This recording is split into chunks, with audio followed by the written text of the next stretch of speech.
300 जने वॉलंटियर्स को मैं भेज रहा हूँ, ये मैं नहीं भेज रहा हूँ, अल्लाह मियाँ उनकी खिदमत को देखते हुए अल्लाह का बुलावा है, ये जरिया बनाता है, ये ज़मीर अहमद खान भेजे करके जरिया बनाता है। जब तक उनका बुलावा नहीं आता हो ही नहीं जा सकता।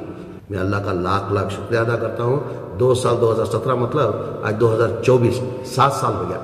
अल्लाह मेरे को ज़िंदा रखने की वजह से और मेरे भेजने की ताकत देने की वजह से आज इन लोग तमाम वॉलंटियर जो है अल्लाह का घर का दीदार करने में कामयाब। कर्नाटका स्टेट हज भवन में आज एक प्रोग्राम हुआ। उस प्रोग्राम में जो है एमएलए पीजेड ज़मीर अहमद खान ने जो है 2017 से जो मुहिम शुरू की थी, जो वॉलंटियर्स हैं हज के मौके पर, जो वॉलंटियर्स जो मेहनत पड़ते हैं बिना तनख्वाह के, बिना पैसों के, उन वॉलंटियर्स को जो है लगातार हर बार जो है 100, 200, 300 ऐसे लोगों को आइडेंटिफाई करके जो वॉलंटियर, जो ज़रूरतमंद वॉलंटियर्स हैं, उन लोगों को उम्रा को भेजते हुए आए हैं। तकरीबन अब तक 1,500 वॉलंटियर्स को उन्होंने कहा है कि 1,500 वॉलंटियर्स को अब तक जितने भी वॉलंटियर्स थे उन सारे लोगों को इस काफ़िले में मिलाकर जो है ये जो 300 लोगों का इस बार का जो काफ़िला जा रहा है उम्रे के लिए, ज़मीर अहमद के सरफ़े ख़ास से जो है इन सारे लोगों को जो है उम्रा को भेजा गया है। और ये जो 300 लोग रवाना होने वाले हैं, ये 3 बैच में जो है, अलग अलग बैच में जो है उम्रा के लिए डायरेक्ट फ़्लाइट है।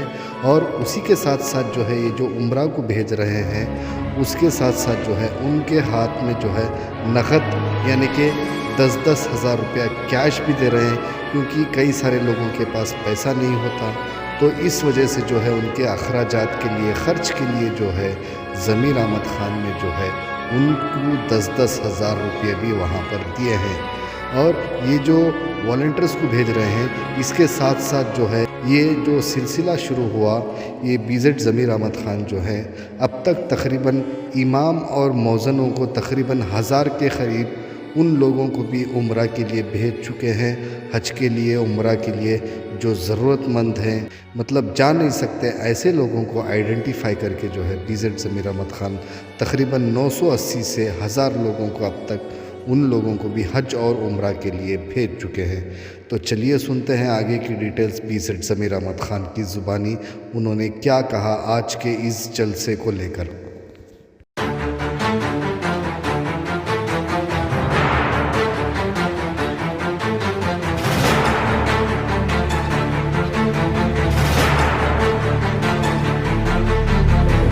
जो भी जितने भी हज के वॉलंटियर जो है लगभग 1400 से 1500 हज के वॉलंटियर्स हैं। वॉलंटियर्स जो कैसे वॉलंटियर्स हज के कैसे हैं बोले तो उन पूरे रोज़ जो उनकी कमाना उनका गुजरान होना, कमाना उनका गुजरान होना, तो अल्लाह का घर का दीदार कोई नहीं करते। वो देखते हुए 2017 के अंदर 300 जन को भेजा था, 2018 के अंदर 370 और 19, 20, 21 में कोई वॉलंटियर नहीं गया। वजह उसकी कोविड होने की वजह से कोई नहीं जा सका।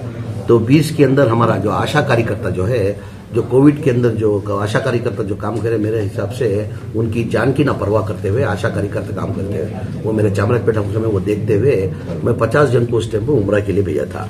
बाद में 2023 के अंदर 250 जन को भेजा था। अभी बचे हुए 2024 के अंदर अभी 300 जन को इस बार मैं उम्रे के लिए भेज रहा हूँ। फर्स्ट फ्लाइट आज 4 पार्ट में जा रहा है। आज पहले इसके अंदर 90 जने कुछ जा रहे हैं, 2 दिन छोड़ के और एक 90 जने जा रहे करके, ऐसा करके 300 जने वॉलंटियर्स को मैं भेज रहा हूँ। ये मैं नहीं भेज रहा हूँ, अल्लाह मियाँ उनकी खिदमत को देखते हुए अल्लाह का बुलावा है, एक जरिया बनाता है, ये ज़मीर अहमद खान भेजे करके जरिया बनाता है। जब तक उनका बुलावा नहीं आता हो ही नहीं जा सकता। ये खाली मैं अल्लाह मियाँ मेरे जरिए के थ्रू ये वॉलंटियर्स को बुला के अल्लाह का घर का दीदार करा। और कितने वॉलंटियर्स बचे हैं? नहीं, अभी ऑलमोस्ट हो गए। इस बार जो थे ऑलमोस्ट वॉलंटियर पूरे हो गए। अभी टोटल 1275 हमारे जो 1,500 जो वॉलंटियर जो थे ऑलरेडी अल्लाह का घर का दीदार कर, कोई उम्रा किया है, कोई हज किया हुआ है। जो अल्लाह का घर का दीदार नहीं करा, जिसकी कैपेसिटी नहीं, उनको भेजने का फैसला किया। इसके अंदर 300 के अंदर ऑलमोस्ट 60 से 70 जो है एयरपोर्ट अथॉरिटी के अंदर काम करने वाले, अलग अलग इंडियन एयरलाइंस के अंदर, इंडिगो के अंदर, एयर इंडिया के अंदर। उन लोग भी बहुत से जन अल्लाह का घर का दीदार नहीं कहते, क्योंकि इनकी तनख्वाही होती है 16 से 17, 18, 20 हज़ार रुपए। वो लोग भी जब भी हमारा हाजी लोग जब एयरपोर्ट में जाते हैं, इनकी वॉलंटरी आके खिदमत करते थे। वो उनकी खिदमत को देखते हुए इस बार उनको भी 60 या 70 जने एयरपोर्ट की तरफ से, एयरपोर्ट में जो काम करते हैं कोई इमिग्रेशन में रहता है, कोई कुली करने वाले में रहता है, कोई लगेज डिपार्टमेंट में रहता है। उनको देखते हुए 70 जन को इस बार एयरपोर्ट से भेज के ऑलमोस्ट अल्लाह की फजलो करम से पूरे जन जितने भी वॉलंटियर जो थे, जो 15 साल से जो हजों की जो खिदमत करते थे, हर एक ने अल्लाह का घर का दीदार करा दिया। अल्लाह का लाख लाख शुक्र अदा करता हूँ। ये अल्लाह ने कराया, मैंने नहीं कराया, अल्लाह मुझे जरिया बना के मेरे थ्रू उनको बुलाया। इसकी शुरुआत कैसे हुई सर? कैसा सोचे आपके वॉलंटियर्स? नहीं, ये वॉलंटियर्स का देखते हो, बहुत से वॉलंटियर जब 2017 के अंदर जब मैं हज कैंप के लिए आया था, 2018 में जब मैं मिनिस्टर था, 2017 के अंदर मैं मिनिस्टर नहीं था। उस टाइम पे जो हज कैंप को लगातार कभी भी हज कैंप होता है, जो ट्रांसपोर्टेशन का पहले से हमारे टिप्पू सईद भी वो लोग पहले से कर ले जाते हैं। कभी भी मेरा लंगर भी लगता है इधर। वो विजिट में आने के टाइम पे बहुत से जन मेरे को आके रिक्वेस्ट कर लिए कि भाई हमने इतने साल से वॉलंटियर होकर काम कर रहे हैं, हम लोग को अल्लाह का घर का दीदार क्यों। मैं मौजूदा इमाम को बहुत सालों से सियासत में आने से पहले मौजूदा इमाम को मैं हज को भेजते आ रहा हूँ। वो देखते हुए चंद वॉलंटियर्स आके मेरे पास गुजारिश कर लिए, भाई हम इतने साल से वॉलंटियर होकर काम कर रहे हैं, अल्लाह का दीदार नहीं कर सकते, हमारी इतनी तवक़ात नहीं है, हमारा जो हम लोग जो कमाते महीने का जो हमारा गुजारा चलना मुश्किल है, हमारे हो सके तो हमारे को भी अल्लाह का घर का दीदार करो करके उन लोगों ने गुजारिश की थी। वो देखते हुए उस टाइम से मैं जितने भी वाले तय कर लिया, मैं अल्लाह में अगर मेरे को ये जिंदगी दिया तो मेरे जितने भी हज के वॉलंटियर्स हैं उनको पूरों को हज का अल्लाह का घर का दीदार कराता करके मैं अल्लाह का लाख लाख शुक्रिया अदा करता हूँ। 2 साल 2017 मतलब आज 2024 7 साल हो गया। अल्लाह मेरे को जिंदा रखने की वजह से और मेरे भेजने की ताकत देने की वजह से आज इन लोग तमाम वॉलंटियर जो है अल्लाह का घर का दीदार करने में कामयाब हुए। कितने दिन का सफर है उसमें क्या? ये 15 दिन का है। 8 दिन उम्रे का, 8 दिन मदीने के अंदर है, 8 दिन मक्के के अंदर है, 8 दिन मदीने का, 15 दिन का है। और ये पूरे तमाम डायरेक्ट फ्लाइट है।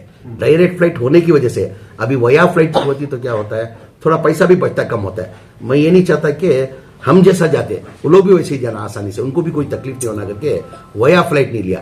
अगर मैं वया फ्लाइट लेता तो एक उम्रा करने वाले को लगभग 20 से 22 हजार रुपए कम होते थे।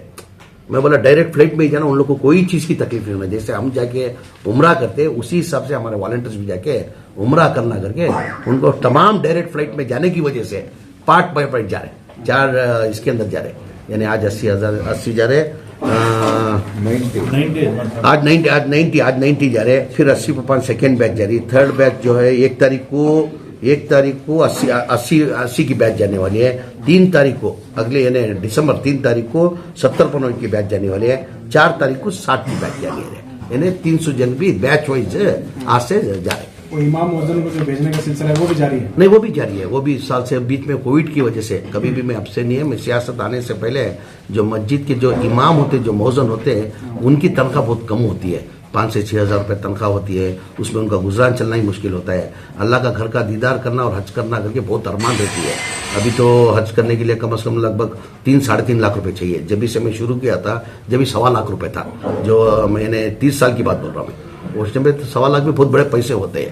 वो लोग जा नहीं सकते थे। वैसे को आइडेंटिफाई करके 25 से 50 जन को भेज के अभी तक 980 जनों को मैंने मौजन और इमाम को हज कराया। मगर मैं नहीं कराया, कभी मैं कराया करके कभी बोलता नहीं मैं। अल्लाह मियाँ मेरे को जरिया बना के उन लोगों को हज कराया।